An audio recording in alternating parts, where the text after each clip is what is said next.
Yo, what's good? Welcome to another episode of the B.A.D L.A.D podcast. Today I'm joined with Burnley's Charles from Pink Charlie. Nice to meet you, mate. Thanks for coming on. What's that? Well, meet you. Good to see you again. Yeah, good. Right, before we get into it, on this podcast, we do like to start with a shot of something, yeah? Just Could be a bad idea, that. It's always a bad idea, but it's always a good idea. Let's have it. So this is just to put some hairs on your chest, get you a bit more relaxed, and whiskey does make people talk. Yeah, there we go. So officially, not say too much. welcome to the podcast, man. Cheers, brother.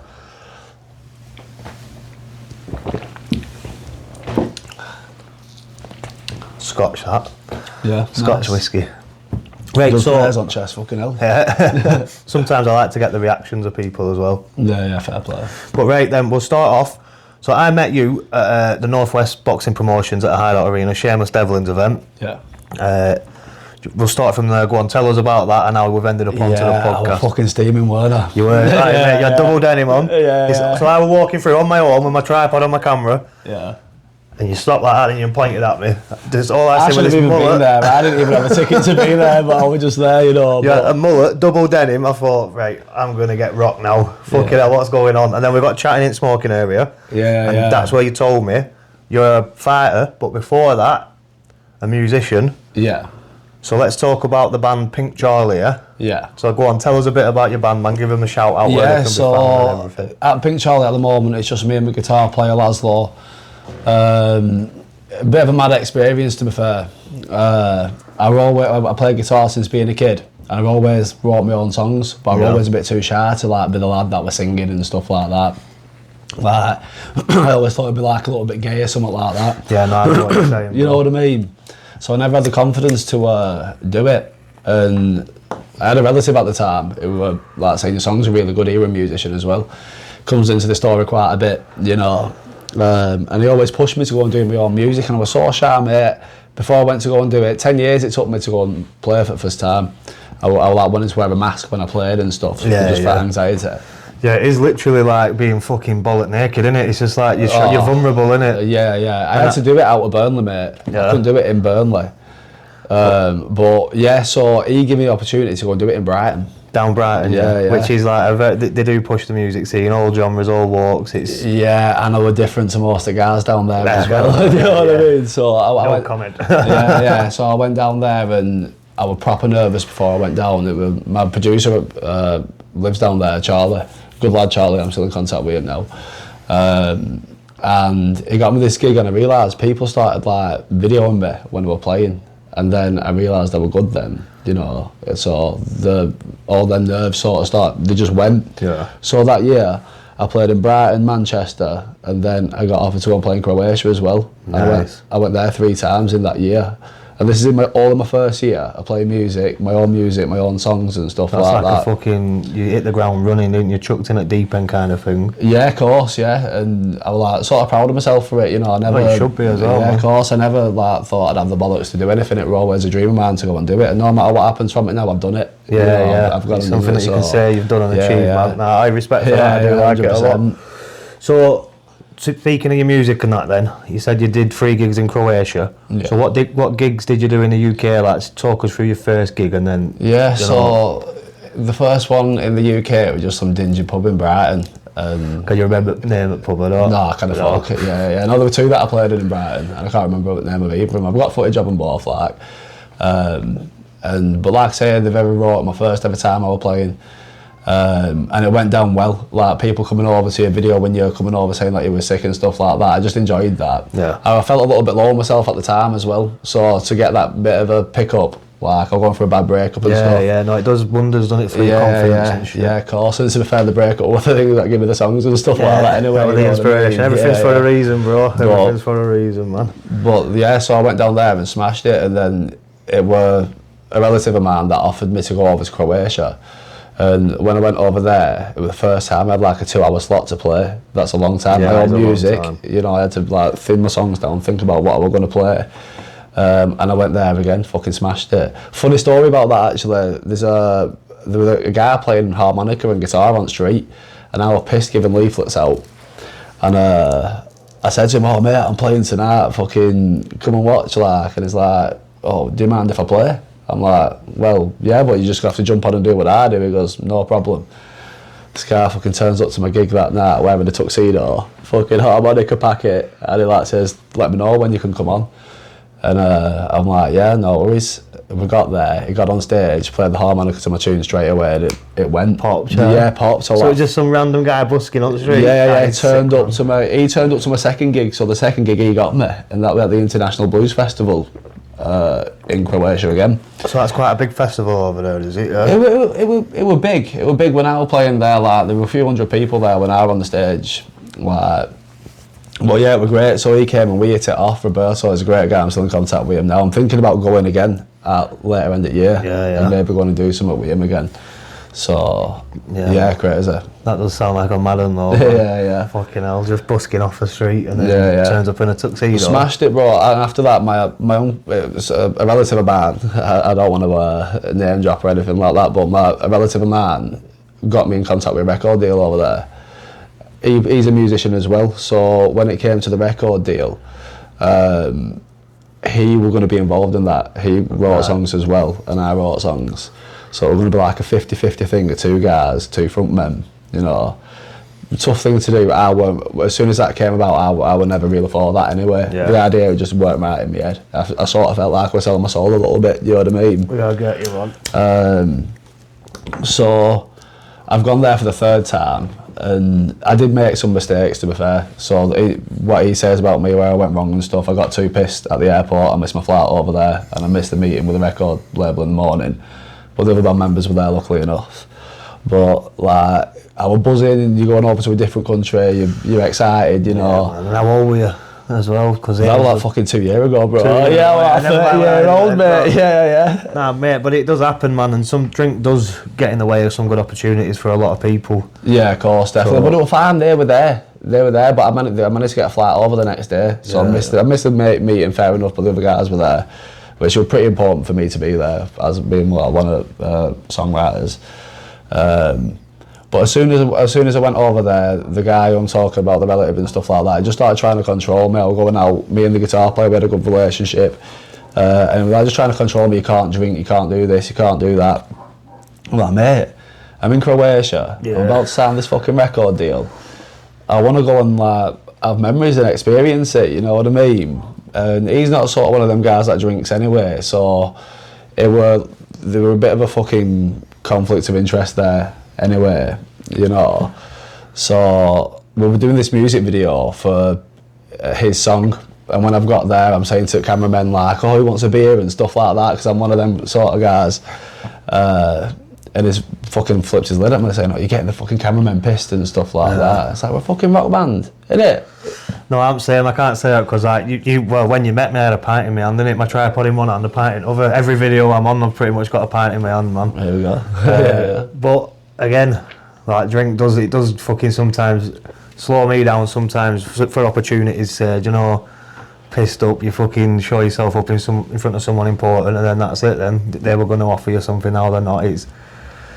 But you just try and learn, innit? We grow as men, and fucking everyone makes mistakes. Everything happens for a reason as well. That's what that's it. And as long as you've got your memory, it's like Don't Flop for me. I weren't actually pissed. I just got cancelled. You know what I mean? But my character, my persona was becoming like that guy who's always got a pint in his hand. Every battle I did, I had a pint in my hand. And then when I ended up getting cancelled, man, that's where the ammo they used at me. You know, like fucking, oh, he drinks all the time, pisshead. But then they started calling you like drugs that you're not even on. Spice head, smacker. Of course, and that's it. Like when all this was happening, they were giving me all this, and the best thing they were saying, I couldn't perform.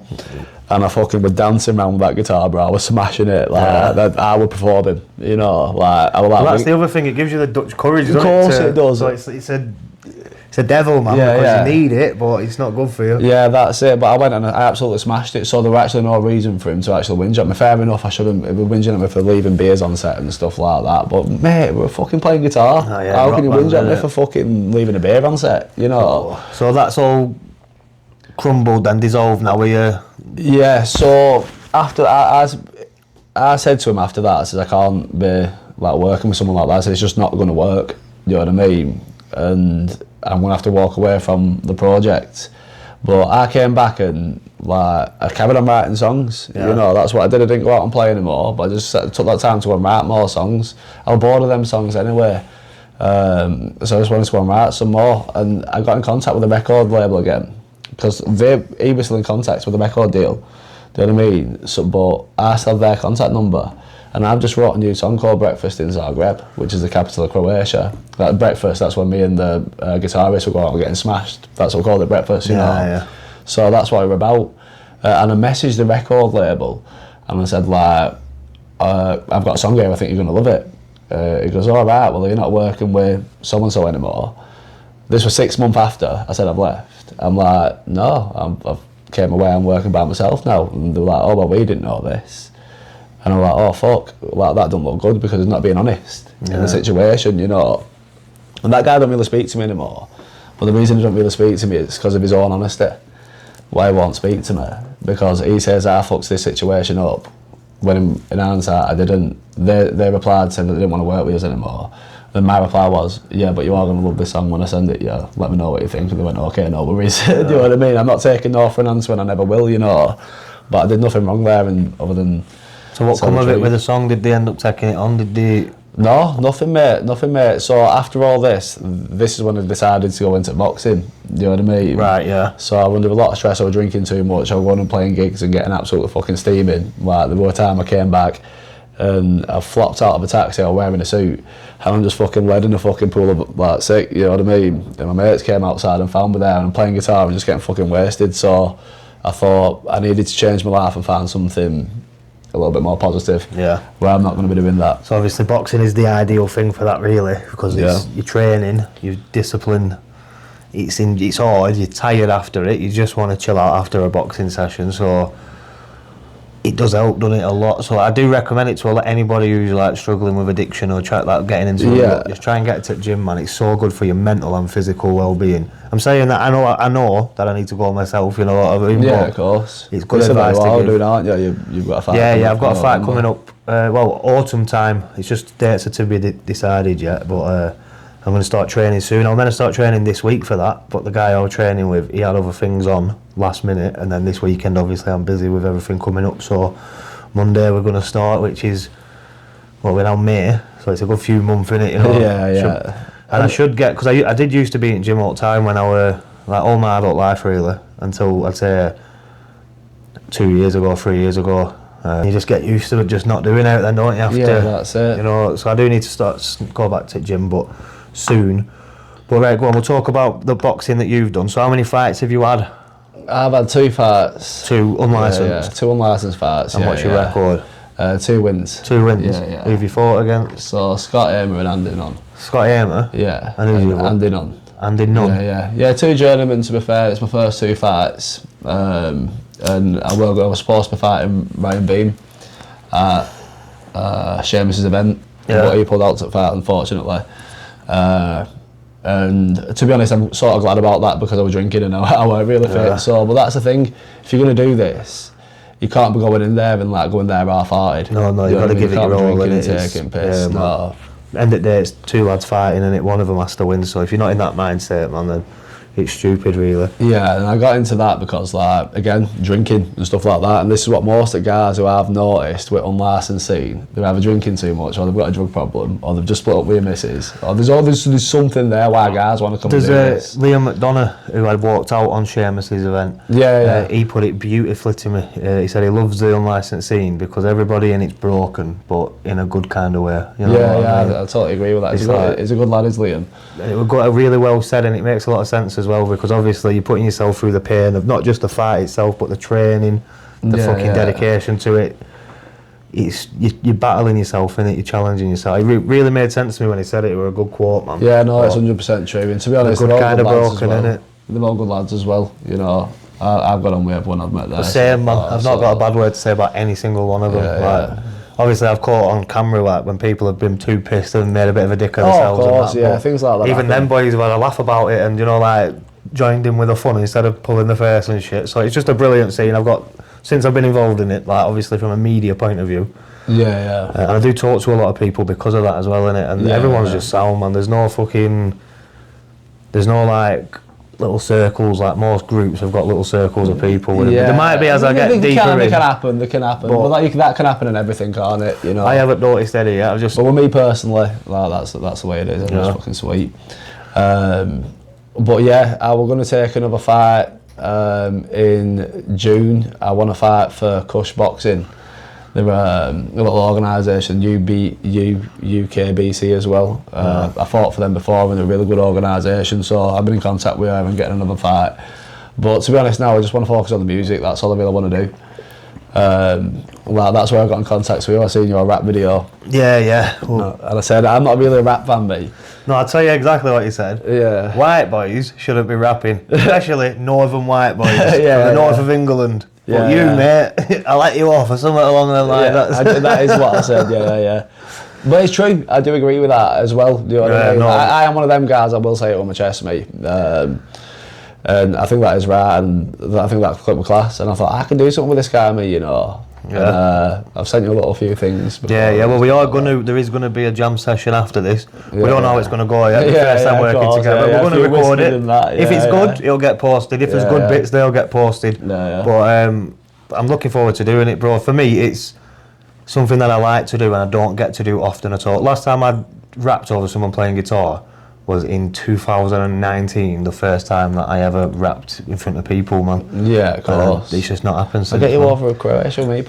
People fucking love it. Mate, I'll come, honestly. My missus will go mad, but I will come. It was fucking sick, mate. It was sick. Like, the people over there, like... That's why I went back the 3 times. I got offered to go to different places. I got offered to go to Porto. I got offered to go to Ireland and stuff like that. But for that, I just love the people over there. You know, like, I walked through this park, right, and these kids all dressed in black, coming from Burnley. And I thought, right, I'm fucked here. And I walked past and I went phone someone.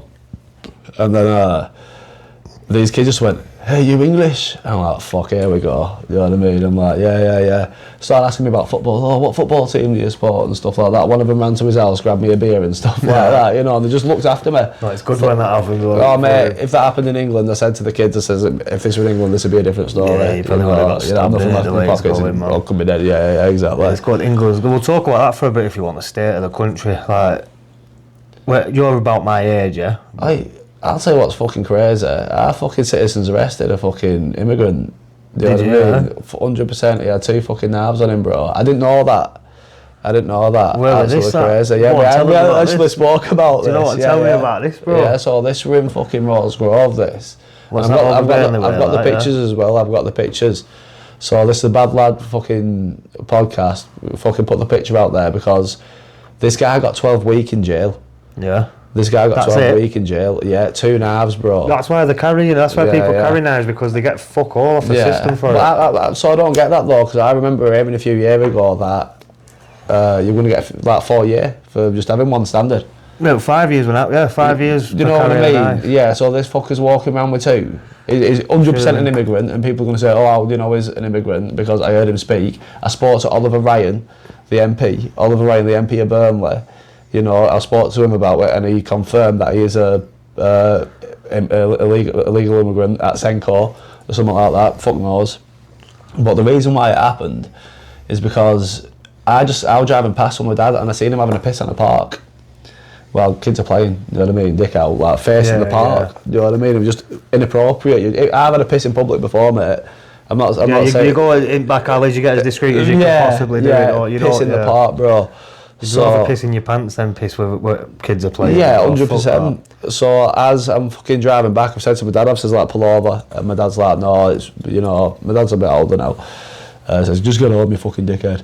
And as soon as I pulled up, I just says, I'm going to the shop. You know what I mean? Started marching down. But as I've started marching down, I've started noticing loads of fucking cop cars knocking about, like blue cars, do you know what I mean? I'm thinking, fucking something's going down here. Something's going down. And I'm walking up to Bridge at fucking Rosegrove. And the cops come out of the car, and they said, yeah, there's a fucking dickhead down there pissing on fucking park. I'm like, oh, where? I went that way. They get in the car, I fucking went that way. Do you know what I mean?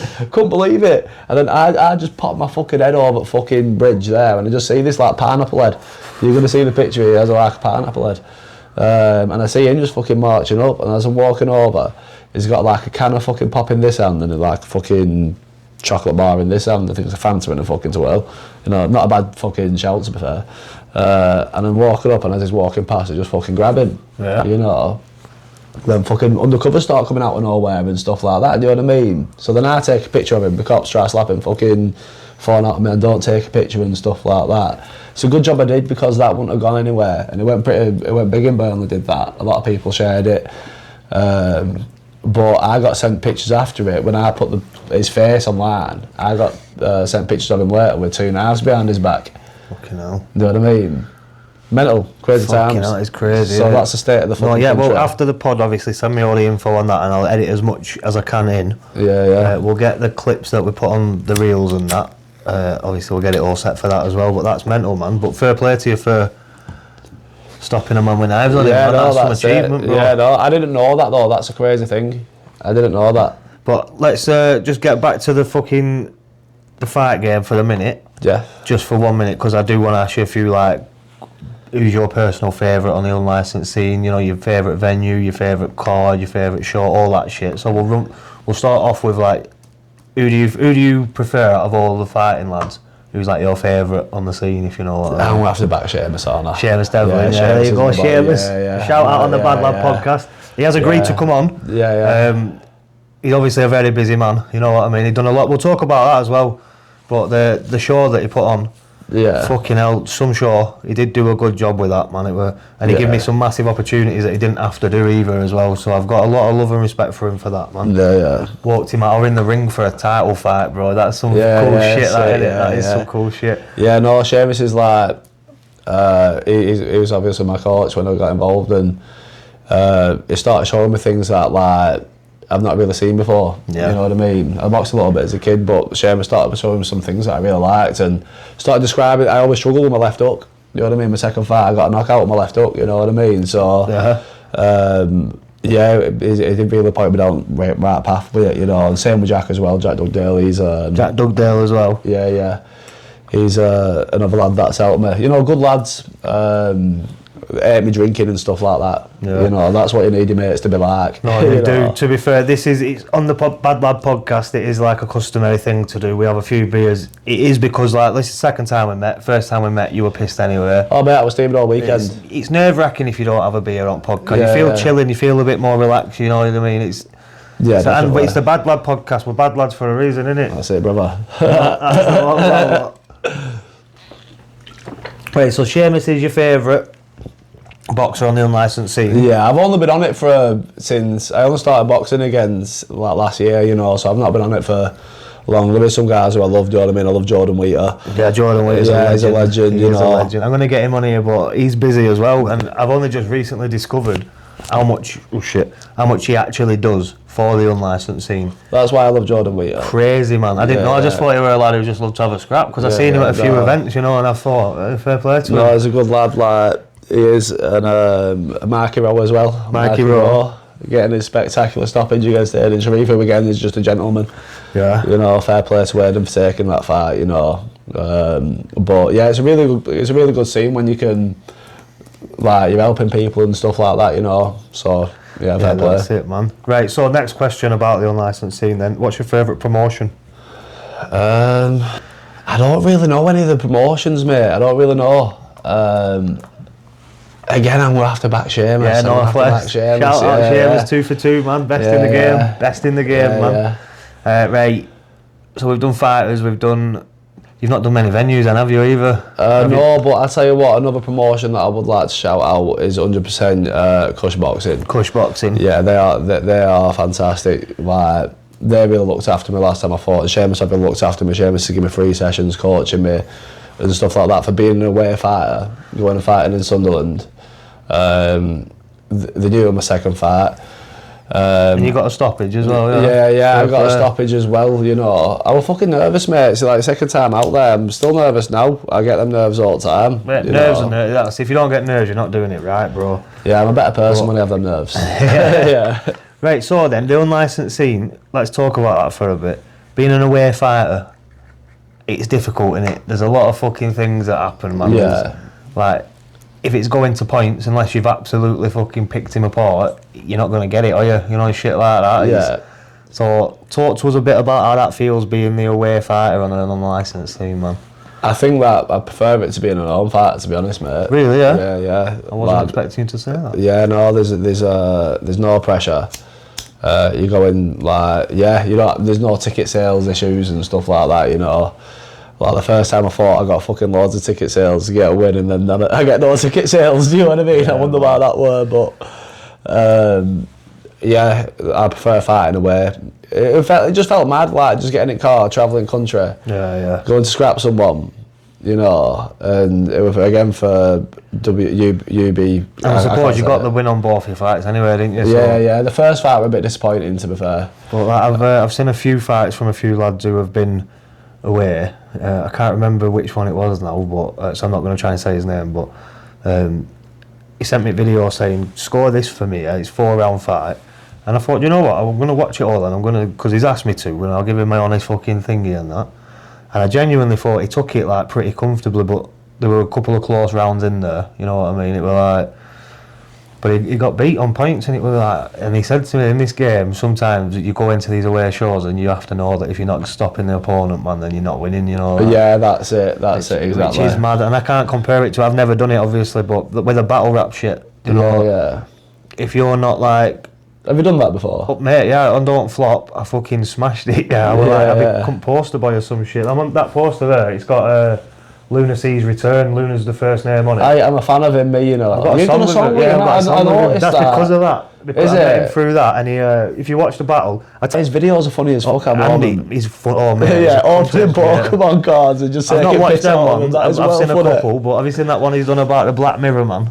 No. He's like some Black Mirror skit, and he's sat there. It's just him, and he goes, he says this name like Kevin or something, a mad name. The guy, and it's him.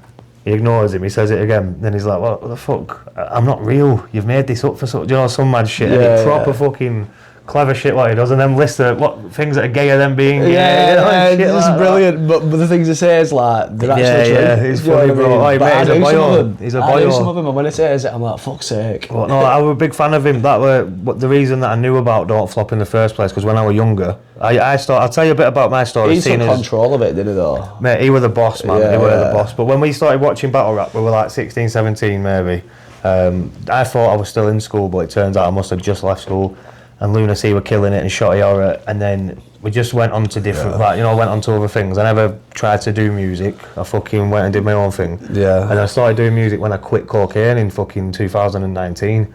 And I made a song called Horror Show, and then Don't Flop put an advert on. Think you've got what it takes, send your stuff here and we'll give you a battle tryout. So I sent them my Horror Show song. I thought, they can only say no, innit, you know what I mean? Yeah. And then they replied saying, yeah man, jump on, we've got your tryout and all that. So I went down, I killed it, and then I had a bit of a fucking hiccupy. I did another battle, won, but you could tell I wasn't interested in, you know, the way I was. Yeah. And then the third battle I fucking stumbled around, fucking forgot what I was going to say, pissed up and that, fucking tooth were broken from, you know, like police harassment fucking few days before and shit, it was bad. And then I missed a battle, like on the day, my lift let me down on the day, and it was bottom up country, I had no other way. Yeah, so I fucked that up, and then they give me another battle, like maybe a year later, 9 months later, and I thought, right, I need to take this serious. So I fucking sat there with my pen and I wrote bars that I would only include them if I were laughing, you know, when I was writing them. It had to be like I was laughing at them. Yeah. Smashed it, and then he got me a battle against Bowski, who's like a big name in the fucking battle rap world. Yeah. And it's on that poster there. He pulled out like the day before, an hour at a funeral. And I got the message at the wake of the funeral, and I thought, you fucking bad bastard. And he went, I've got this cough, look. Cough, no, voice not, bro. So I was playing it to a few people in pub and that, we were laughing. And then he took the battle on in summer the next year. And it were one 5 minute round, so you had to rap straight for 5 minutes against each other. That's freestyle? No, well, it's all written in battle rap, to be fair, unless it's announced it's a freestyle. It's and you know about your opponent before? Yeah, you research, and that's what makes it more, gives you more, So, but it's all like that, the whole structure. But I battled him, did really well. Like, the majority of people say that I smoked him and that. And then I went up to fucking Scotland, battled a guy. Then I come down to London and battled another guy. Then I went to Bristol and battled. I did 2 battles in one day. I was everywhere, like on scene now. Yeah. I was just doing what I could, man, to fucking get my name out there. And then Checkpoint 5 come around, and just before I was sat in either Scotland or London with the guy off Don't Flop, at a cafe. We're talking about lunacy and how there's been like falling outs and blah blah blah in the past, and like not on Luna's side. Luna's always said he's not asked about, he's not falling out with him. If you be a dickhead, I just won't fucking all that shit. But yeah, of course. I said to the guy who runs it, business is business. You don't have to fucking like someone to pay them. No, of course. You know, if it's going to work for you as well, man, just fucking don't shake their hand when you give them the money, innit? Just give them the money. And he's like, you know what, I like it. Next thing, he's booked Checkpoint 5, Lunacy's on it, all these big names. And he's gone, Raz, I have to get you on, don't I? So I fucking got on, and I was like the second one on. Lunacy he were rehearsing his bars, you know, he's not done it for a long time. It's a fucking nerve-wracking thing to do, and you need to get it crisp, you can't fuck up. So we were rehearsing his bars, he missed the first battle. He heard the reaction from my first couple of bars of my first round. Then if you watch the video, in my first round he's not in the crowd, in the second round he's like right there at the front, he come up there to watch. He were laughing, he were buzzing with me. He come over after it, like I didn't know it was him because he weren't there when I started, you know. So when I finished, I just want to get out of there and go and have a beer and a joint and calm down and fucking, you know, like it's like adrenaline, So I'm just going like that, shaking everyone's hand, and I've gone, right, nice one. Fucking hell, Lunacy! Shit! Tits off, And then he did an interview outside, he shouted me out, and then as I were on train home, someone said, oh, Lunacy, he's wrote a tweet about you. So I fucking like gone on Twitter and that, found this tweet, I thought, fucking sweet, made a Twitter account within 6 months, mate, cancelled from Battle Rap. You were?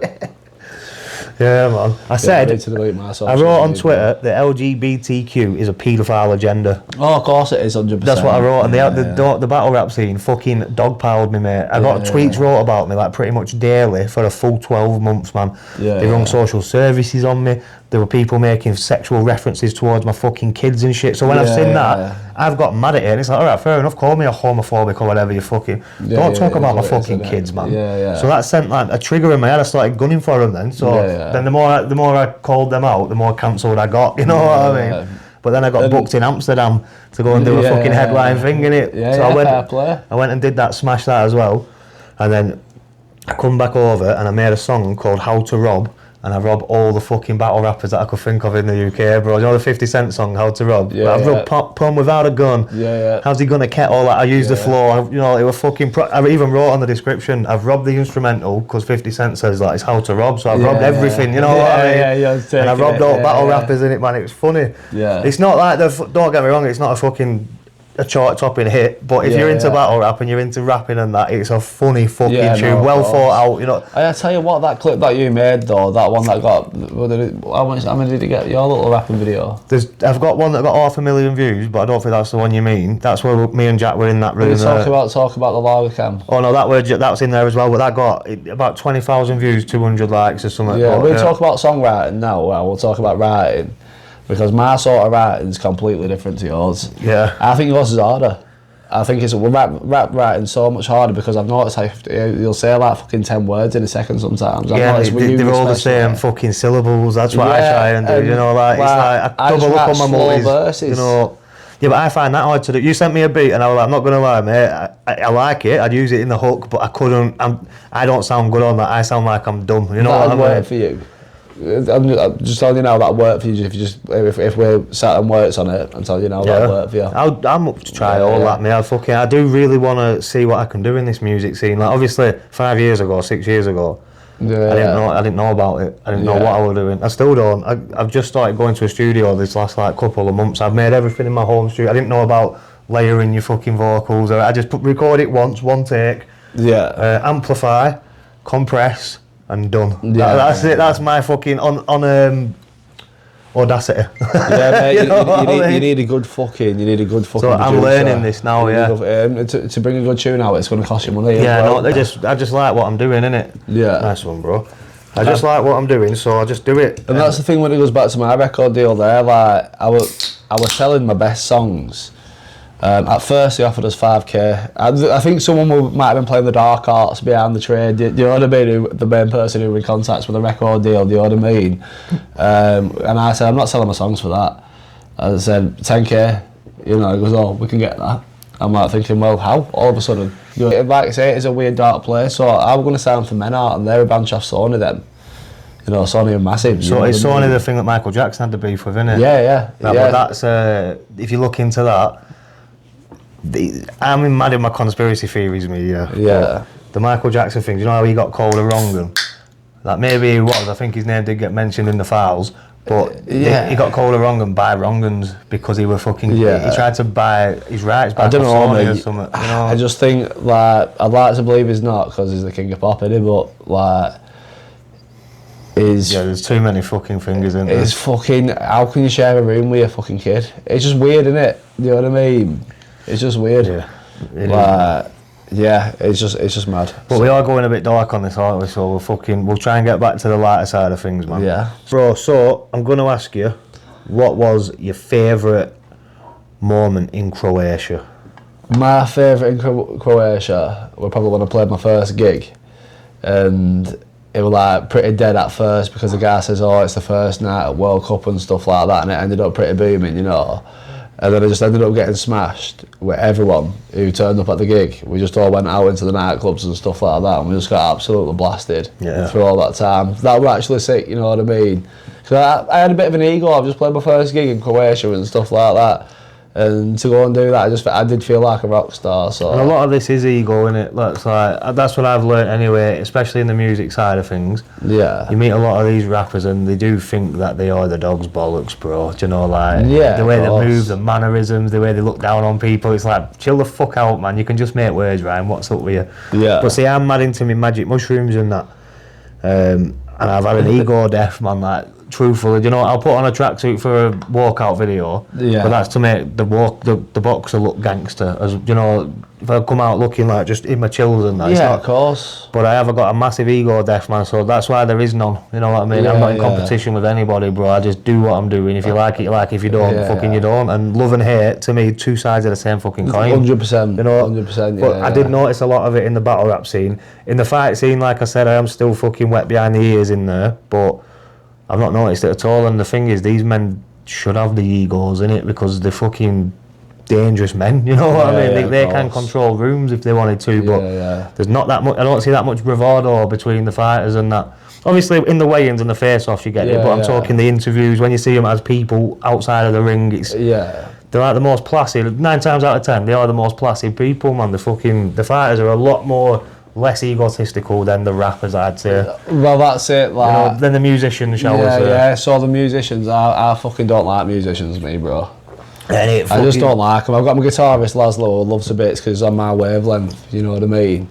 But I've got a few other musicians that I like, but most of them, they're just fucking bitches, mate. Yeah, man. Especially my sort of scene where you play guitar and stuff like that, you know. Yeah, because that's an image in itself. Yeah, everybody knows that all girls love a man playing guitar and fucking all that shit. So it's like they carry themselves to suit themselves. Yeah, of course. And I'm happy with what I've done in music, and like I know people that I've played for fucking 10, 15 years and stuff like that. And in 1 year I went abroad and got a record deal. You know what I mean? So I'm going which will bring a lot of envy as well to people who've been in the same game as you who've not like excelled past your level. Yeah, you know? I love everyone in the game. I think everyone's fucking trying to make their own way. Do you know what I mean? Yeah, no, that's same views with me. But as like a whole, when you're saying like if you stereotype them, that's what they are in it. Like they. Egotistical because politically on music scene I'm different. Do you know what I mean? I stand by my values and stuff like that, and I make it fucking about it. Yeah, and that's the other thing. If your values aren't extreme left wing, it's impossible to do anything these days, isn't it? You need to be woke, man. Hell, it's a shame. Right. It's a shame. This drummer that who's fucking sick, but had like a red mullet. I can't say much, but red mullet or a bird, and like you could tell the way she was dressed, it just didn't fit me. Do you know what I mean? But there's a channel on YouTube called The Edge of the Matrix. I've seen him. Yeah, see him. I do agree with everything he says, and like, that's why I wrote what I wrote on Twitter, because I do stand by it. It is a satanic fucking devil's paedophile fucking agenda. So I'm not fucking like that fucking extreme religious. And obviously I've come closer to God as a services. I pray in my own head. When I open my eyes in the morning before I get out of bed for a piss, I pray to God. I've done that since when I went to Alder Hay Children's Hospital. That's when I started talking to God, mate. You know, like when your daughter's on ICU for fucking over a month, and the doctors are saying, I lost my brother when I was younger, mate, and I'm funny. Could be a bit, but I'm funny with charities, mate. Yeah, I am. It depends on the charity. Pendleside Hospice is one that I trust. Yeah. You know what I mean? Alder Hay, is that a hospice? The Children's Hospital in Liverpool. It's like the best in the country, man. Is it? But I walk in there with cash and I'll get 100% donation to I pick which ward it goes to and everything. Yeah, that's class. But I know what you're saying because people have told me that most charities they give 5% or what. Yeah, that's legally that's what they have to give. I would never do that. Whatever. If I did a poker tournament where like somebody has to win money in order for the charity to gain money, I'd announce that 50% of all. You know what I mean. I wouldn't ever take. It's always 100% unless I say. So like poker cards for football cards, for example. The only way you're going to play is if you've got something to win. So say if I make 200 quid on a football card, 100 goes to the winner, 100 goes to hospital. If I raise £1,000 on a poker game, 500 between the winners, 500 to the hospital. But everything I can do for free, so sponsors, fucking all that, to the hospital, innit? All 100% of it. And they write big checks. You get a picture with a check on that. I got one for when I give them I give them 1,040 from a poker game. And it's like, so you'll see that as the years go on, the check number will get bigger on it, you know what I mean? But yeah, we've already given them over £1,000, man, and it's all goes direct to them, so it's good, man. But right, we are fucking running on this podcast. Let's go back to you, because I just took over then.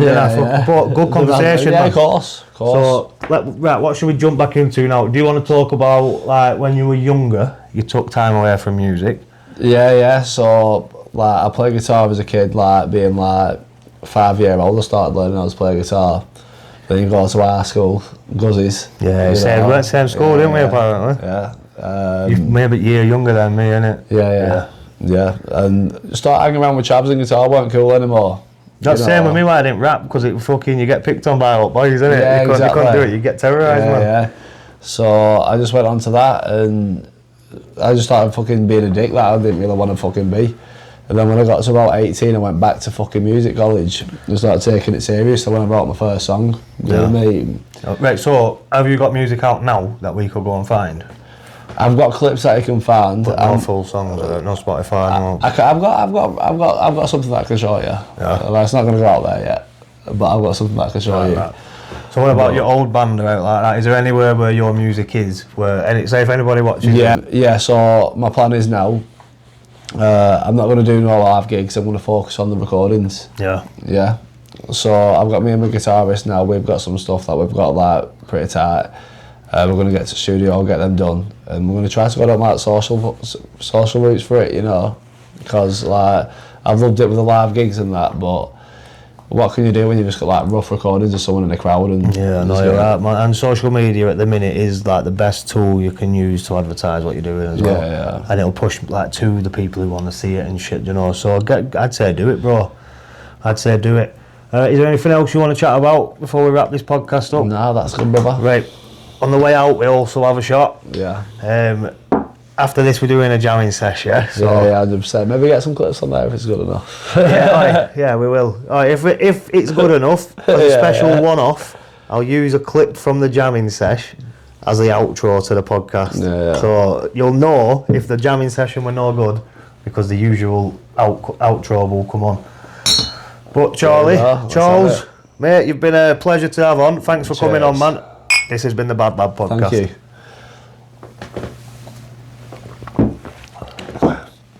Fucking hell. Yo, this is Jamming in the Smoking Room, part 1. And I've got Charlie from Pink Charles with me.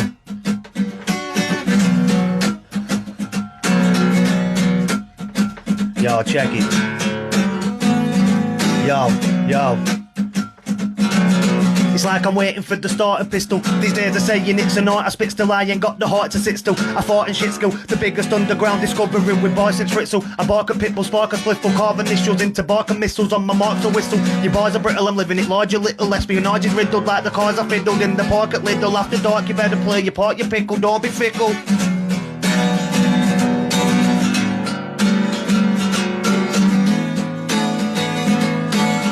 Yeah.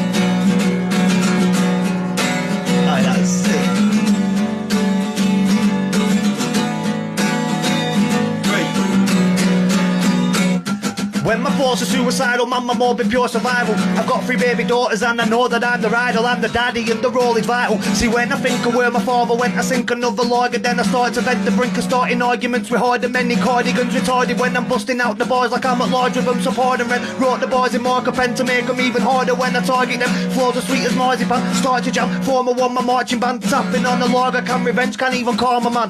What? Said revenge can't even calm a man. Said revenge can't even calm a man. Woo! Yeah!